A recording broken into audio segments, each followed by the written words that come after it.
jazz are a very special breed. Here in Philadelphia, we find in our midst a self-taught jazz historian.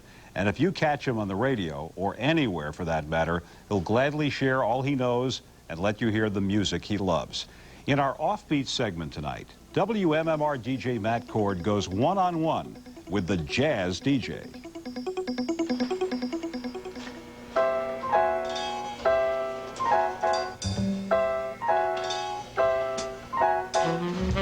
Every culture needs a keeper of the flame, someone to pass along the history to a new generation.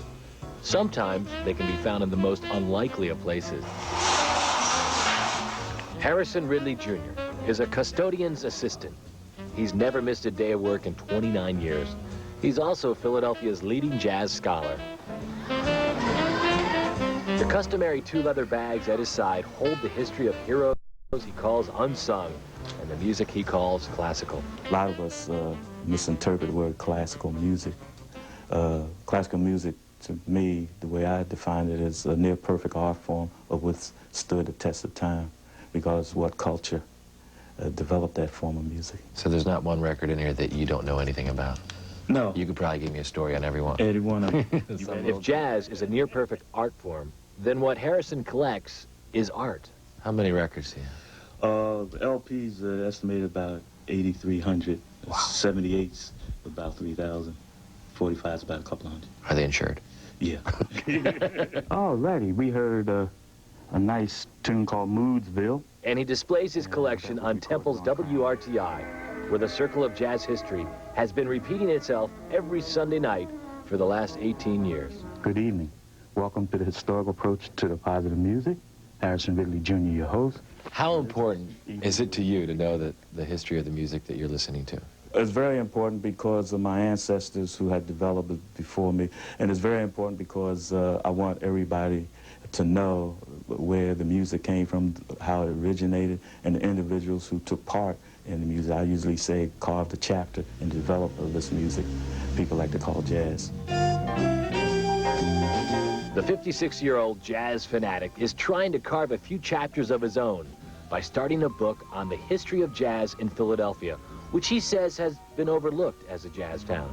I said to myself, well, if you want to help to make it that way, you got to do it yourself. So I read books, I read a few hundred books on history and music and autobiographies, and I interviewed over 400, maybe 500 musicians, entertainers in that period. A lot of historians make a mistake and have us believe that jazz started in New Orleans. Whatever Harrison has learned, he wants to give it right back. He spreads the gospel of jazz in classrooms at Temple University, and from time to time, lectures at a bookstore. Are you a frustrated musician? No, I love to teach. So I had to put my energies toward teaching. I love research. I love history. I figured there's a whole lot of musicians, but we need more musicologists who can study in this area and bring out the truth about the development of this music. With Philadelphia as his classroom and the city's jazz history largely undocumented, Harrison tries not to get overwhelmed with the task of keeping the history alive. Sometimes I say to myself, Harrison, stop talking, play that music. Then, you know, whet the appetite. And I say, listen for this trumpeter doing this, listen for this drummer doing that, and then I'll play the music.